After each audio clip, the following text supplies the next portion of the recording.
Welcome back, my sweets and sours. This is Rl Cherry, baby. I have the privilege of reviewing Rl Stine's Slime Doesn't Pay. I was really excited about this book and I've been waiting for a while. This is a hardcover book. The history of it, originally, Rl Stine ran a contest back in the 90s, early 2000 kind of deal. And people were supposed to write short stories, and the winner of the contest was the story was gonna be made into a Goosebumps book. What ended up happening, it never got made. Slime Doesn't Pay is not really a Goosebumps book, and it's like 30 years later. It is by the best-selling author of Goosebumps, Rl Stine. Slime Doesn't Pay. So they took that story about like 30 years later and finally turned it into a book, though it's not a Goosebumps book. It's a Goosebumps inspired book. The cover is really awesome. I love it. So detailed. It's like the slime on there. And this story is about Amy and her friend Lisa, who's being bullied by her brother Arnie, who's playing practical jokes and mean jokes. And they decided to humiliate him because after watching a YouTube video on how to create this goo, or this monster slime, kind of like Monster Blood in a way, but ends up turning into a monster. So my biggest problem with this book, though, is it's really slow. It's like there's like 2 to 3 parts in here, and it's longer than your typical Goosebumps book. It's 240 pages long. It does have pictures, kind of like Slappy Beware. There's like pictures in there and stuff.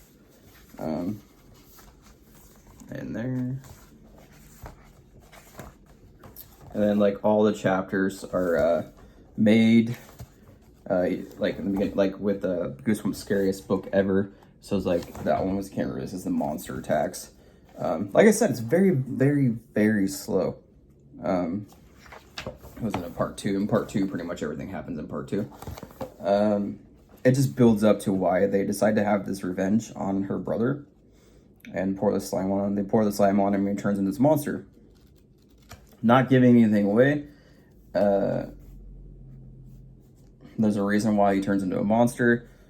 I pretty much called when I was reading it, like how I thought what was gonna happen. I was like right on, spot on. I was like, okay, this is what's gonna happen.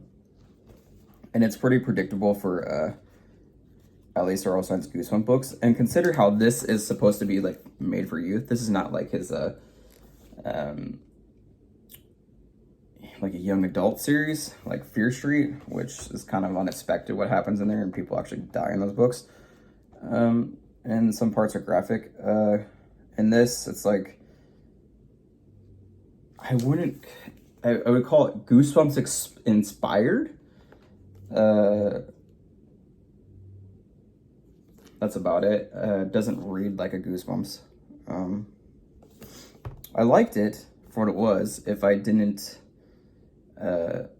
treat it like a Goosebumps book, I give it a 5 out of 10. Just because I think it took a little long time, or took a little bit of while to get to where it was.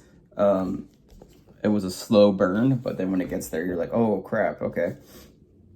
And when it turns into a monster and stuff, that was pretty cool. It does kind of leave off like typical Goosebumps cliffhanger. This is one of those books, though, that actually ends in a happy ending, so that is really rare for a Goosebumps inspired book. But yeah, I just love this title, or the title and the cover of the book. It's just so awesome. It's like, oh my gosh, they did such a good job on this. Who did the illustration for this? Cover design illustrations by Catherine Galloway. Yeah. And it was like $16.99. It's a little more than your typical Goosebumps book. I definitely give it a 5 out of 10 though. Could have been better.